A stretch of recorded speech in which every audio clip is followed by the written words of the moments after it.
जी, तो 6 बज के आ गए तुम लोग। यार बड़े टाइम के बाद हो यार, बिल्कुल 6 बजे बोला था, 6 बजे तुम लोग आ गए। चलो अच्छा है आ गए। लेकिन जो लोग इस वीडियो को 6 बजे के बाद देख रहे हैं, फिर तुम नहीं सुधरोगे। तुमसे बोला था 6 बजे देख लेना, लेकिन नहीं, हमें माननी नहीं किसी की बात। चलो कोई नहीं, लॉस तुम्हारा ही है, क्योंकि इतना एजुकेटेड वीडियो मैं आगे बनाने वाला हूँ और बस देखते जाओ। उससे पहले एक वार्निंग, एक चेतावनी है कि मोदी भक्त इस वीडियो को थोड़ा सा दिल थाम के देखें, क्योंकि शायद से कुछ लोगों के दिल यहाँ पर टूटने वाले हैं। हम कोशिश करें कि ना टूटे, लेकिन अगर टूट जाए तो अपने दिल की मरम्मत दोबारा करवा लेना। तो हाँ जी, जैसा वादा किया था, हम 6 बजे आ चुके हैं और देखो वीडियो का टाइटल आप देख ही चुके हो, अगला पीएम कौन। देखो मेरी माने तो मेरे को सिर्फ 2 ही पीएम अभी नजर आते हैं, कि पहले तो नरेंद्र मोदी जी और दूसरे योगी जी। तो देखो यार, पीएम का सीन कुछ ऐसा है कि राहुल गांधी देखो यार लिस्ट में है ही नहीं, क्योंकि वो जब तक कांग्रेस में है, वो ना तो खुद बनेंगे ना किसी और को बने देंगे, तो उनकी तो बात ही नहीं है। हाँ हाँ, ये बाकी कुछ लोग हैं जैसे कि अमित शाह और ये अपने राजनाथ सिंह, कोई चांस नहीं है। ये लोग मिनिस्टर रह गए और ये मिनिस्टर ही रह जाएंगे, इनसे ज़्यादा कुछ नहीं होगा। बात करते हैं मोदी जी और योगी जी की, तो यार इन दोनों में कड़ा कंपटीशन है, क्योंकि कहीं ना कहीं देखो ऐसा ना, अब नेता है तो सीधे तो मुंह पे बोल नहीं सकते, तो कहीं ना कहीं इन लोगों में ऐसा कंपटीशन रहता है कि कैसे भी ये लोग खुद को प्रूव करें कि यार मैं बड़ा देशभक्त हूँ। क्योंकि अब कभी मोदी जी कुछ करवा देते हैं तो योगी जी कुछ करा देते हैं। बातों से वो शायद से ना कुछ करें, लेकिन मन ही मन दोनों को पता है यार ये मेरा कंपटीशन है और मैं इसका कंपटीशन हूँ। तो यार बड़ी बहस का मुद्दा आज यही है कि अगला पीएम कौन। और इन दोनों में से ना मैं अपनी राय दूँ, तो दोनों पसंद नहीं है। एक वक्त है जब हमने भी वोट दिए, मतलब मैंने तो नहीं दिया, लेकिन हमारा भी वोट बीजेपी को गया है और मोदी जी उसी के फलस्वरूप आज पीएम है। लेकिन मुझे लगता है कि जितने भी लॉजिकल लोग हैं, यानी कि जो अपना दिमाग लगाकर सोचते हैं, उनको अच्छे से पता है कि मैं किस बारे में बात कर रहा हूँ और मोदी जी का पीएम बनने के चांसेस या योगी जी के पीएम बनने के चांसेस कितने ज़्यादा हैं। देखिए 2 तरह के लोग हैं इंडिया में। एक तो पहले वो जिन्हें फ़र्क नहीं पड़ता यार कि मोदी जी कुछ भी कर लें, उन्हें वोट मोदी जी को देना है, क्योंकि उन्हें पता ही नहीं कुछ, मोदी अच्छा करें गलत करें, जो करेंगे मोदी जी सही करेंगे। दूसरी कैटेगरी में आते हैं मेरे ऐसे लोग, क्या यार उन्हें पता ही नहीं है एक्चुअली कि वोट करें किसको, कि कोई है भी ऐसा कैंडिडेट जिसको वोट कर सकते हैं, या फिर सब फर्जी हैं। सीन ऐसा है, आप लोग पता है यार कि मैं क्या बताऊं आपको, मोदी जी ने कुछ ऐसे कारनामे कर रखे हैं। मैं गुजरात वाले कारनामों की बात नहीं कर रहा हूँ, मैं ऐसे कारनामों की बात कर रहा हूँ जो मोदी जी ने पीएम बनने के बाद करे हैं। क्योंकि जैसे मोदी जी आए तो मोदी जी ने कुछ ऐसी ऐसी स्कीम्स निकाल दी हैं जो आपको पता है कि ना तो देश के लिए अच्छी थी ना देश के लोगों के लिए, जिसमें से बहुत सारी हैं जीएसटी और डीमोनेटाइजेशन। तो ये 2 ऐसी चीज़ें ना कि अगर मोदी जी के स्लेट में लिख गई हैं ना तो कभी मिट नहीं सकती। ये मोदी ने दोनों चीज़ें इसलिए करी थी कि शायद देश का कुछ भला हो जाए। अब पता नहीं देश का भला क्या हुआ, लेकिन हाँ बीजेपी के लोगों का बहुत भला हुआ इस चीज़ से, क्योंकि रातों रात लोगों ने पैसे अपने खुद ही एक्सचेंज करा लिए। और इस चीज़ पे तो नहीं, ब्लैक मार्केट स्टार्ट हो गई थी कि 500-500 के नोट 400-400 में बिक रहे थे। समझ रहे हो, करप्शन की एक नई ब्रांच ही खोल दी ऐसे करके। अब दूसरी चीज़ आती है जीएसटी। देखो यार, अभी कुछ ही टाइम पहले निर्मला सीतारमन, जो कि फाइनेंस मिनिस्टर इंडिया की, उन्होंने एक फिजिकल स्टिमुलस पैकेज अनाउंस किया था। तो यार ये कैसी गवर्नमेंट है। पहली बात तो ये कि जीएसटी लाए किसी अलग पर्पज़ के लिए थे और उसका पर्पज़ ही कुछ और बना दिया।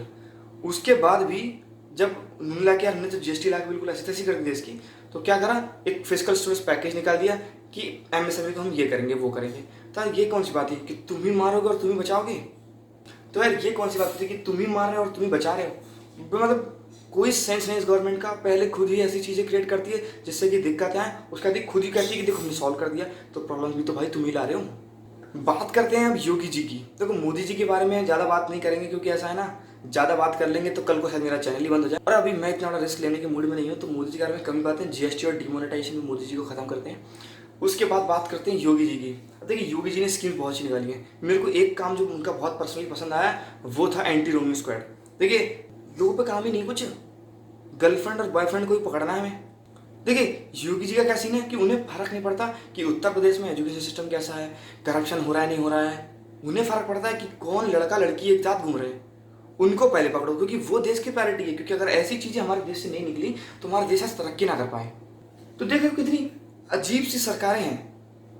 मोदी जी को करने के बाद पता चलता है कि यार ये तो मैंने गलत चीज कर दी है, ऐसा कैसे हो गया। फिर वो उसको सही करते हैं और सही में भी फिर कुछ ना कुछ गलत कर देते हैं, तो हमेशा सुर्खियों में छाए रहते हैं। पर देखो जो मोदी जी का आईटी सेल है ना, वो इतना वाहियात हो गया है, मतलब कि अगर वो सही कर रहे हैं तो ठीक है, लेकिन अगर वो गलत भी करते हैं ना तो उसको कहीं ना कहीं से दिखाते हैं कि नहीं देशवासियों के लिए ऐसा कर दिया। अरे कुछ नहीं करा है यार, जितना करना था कर लिया। उसको फर्क पड़ता है सिर्फ कांग्रेस से। जहां मोदी जी से सवाल करो, जहां हमें से सवाल करो, कहते हैं कांग्रेस ने ऐसा कर दिया। अरे बात तुमसे कर रहे हैं, कांग्रेस से कर रहे हैं।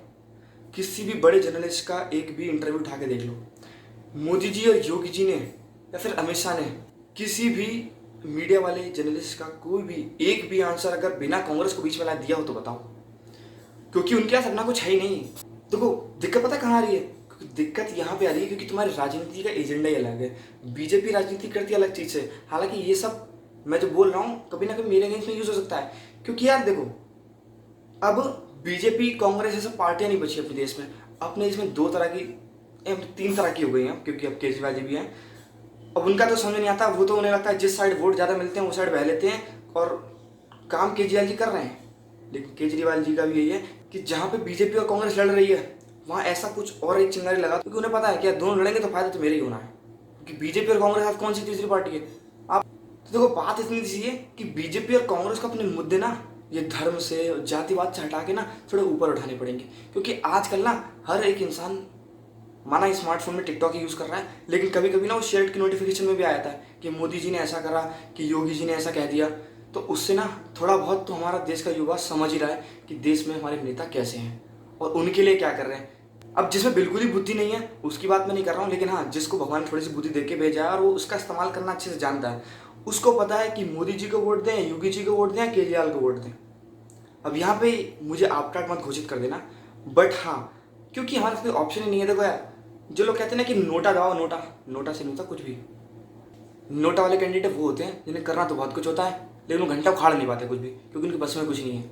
उनकी फीलिंग्स इन कंट्रोल में नहीं है कि किसको करें तो किसी को नहीं करते हैं।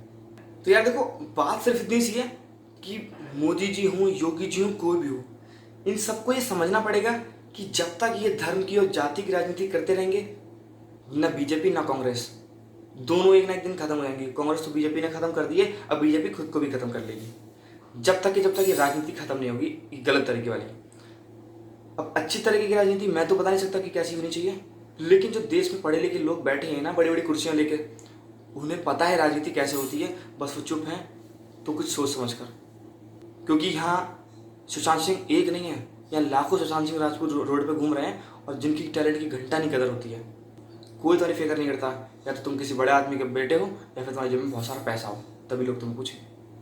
तो यार अल्टीमेटली मैं तो बस यही खत्म करना चाहूँगा कि यार मुझे नहीं लगता कि लिटरली इन दोनों में से कोई भी, क्योंकि यार मोदी और योगी इनमें कंपटीशन है। मोदी जी इसलिए नहीं बन सकते मेरे हिसाब से क्योंकि यार वो पहले ही शत्रुघ्न सिन्हा का टिकट काट चुके हैं और उनकी भी उम्र उतनी पहुंच गई है, तो अपनी इज्जत बचाने के लिए शायद से वो खुद ही ना खड़े हों।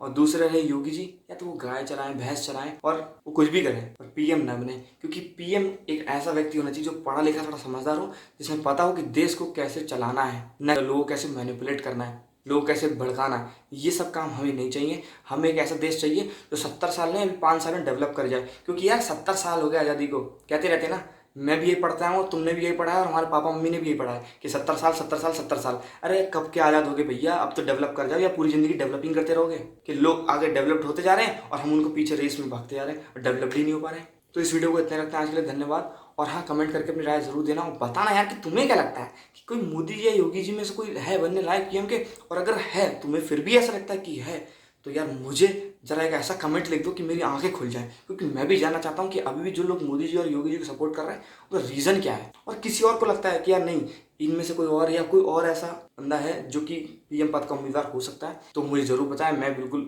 जानना चाहूँगा कि यार ऐसा कौन है जो सही में है, क्योंकि अभी तो यार अपना देश ना बिल्कुल अंधेरे की स्थिति में है, कोई अंत नहीं दिखता इस चीज़ का। जैसे कोरोना खत्म होने का कोई सीन नहीं दिख रहा ना, ऐसे अपने देश की गंदी राजनीति खत्म होने का कोई सीन दिख नहीं रहा है। धन्यवाद। जय हिंद, जय भारत।